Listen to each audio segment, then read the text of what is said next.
When you first start to take action on an idea, you're going to start to feel fear. That's your brain trying to keep you safe. You're going to start to weigh the pros and cons, the benefits and the downsides of actually moving forward and taking action on that idea, on that project, on that task.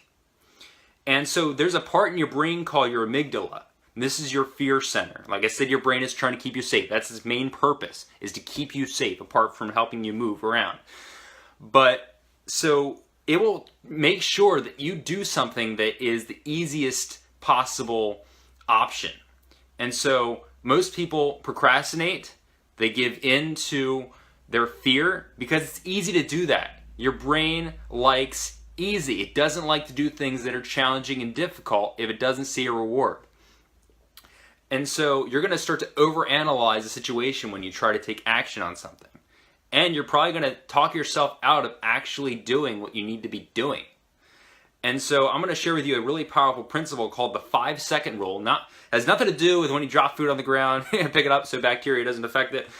Actually, this is developed by someone named Mel Robbins, and she's known for the 5-second rule. She's known specifically for this, and it really changed her life. In fact, one night she was watching the rocket launch from NASA, and of course they say 5, 4, 3, 2, 1, and the rocket launches. Everyone knows that. But she was for years a procrastinator, a chronic procrastinator.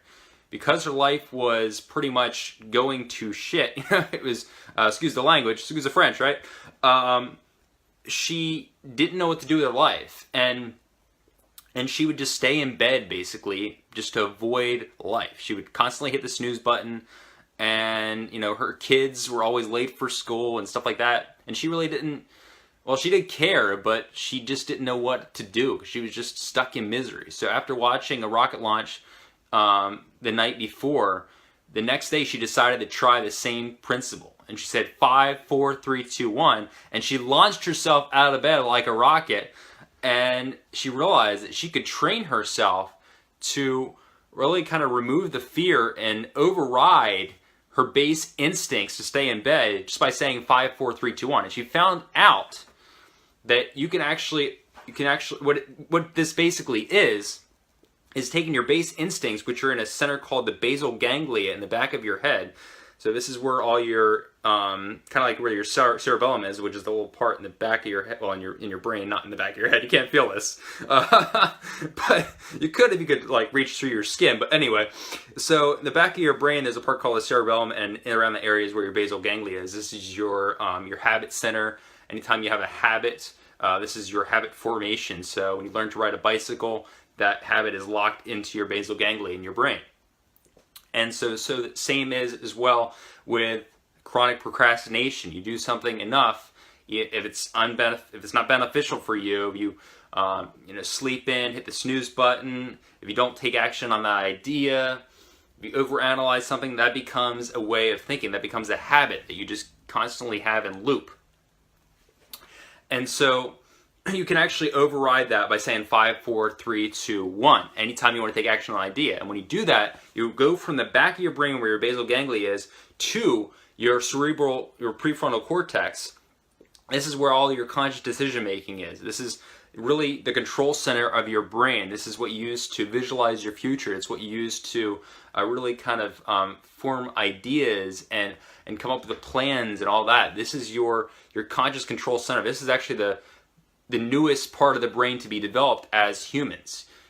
First is our reptile brain. We have a lot in common with reptiles, and that's where your basal ganglia is, your primal, where your fear is, where your base instincts, your sex drive, all that.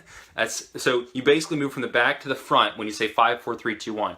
And for those few more seconds, you have complete control over the situation.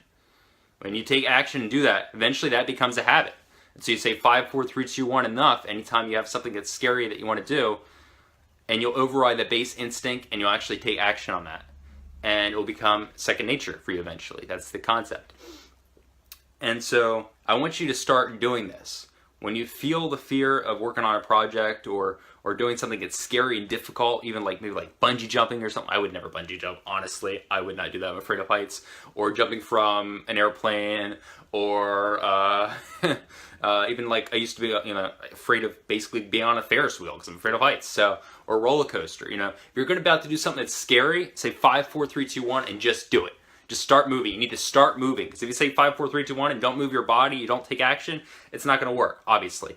And if you wait too long, you'll actually go right back to your habit center where your fear is and all that, and your amygdala will restart, and you'll start to second guess yourself, and you won't be taking action anymore. And so don't wait too long. You have to take action when the moment arises. Say 5, 4, 3, 2, 1, and just go. Pretend you're launching yourself like a rocket into that activity and just do it. All right, hope this video helps you out. Try the 5-second rule. It's very, very powerful.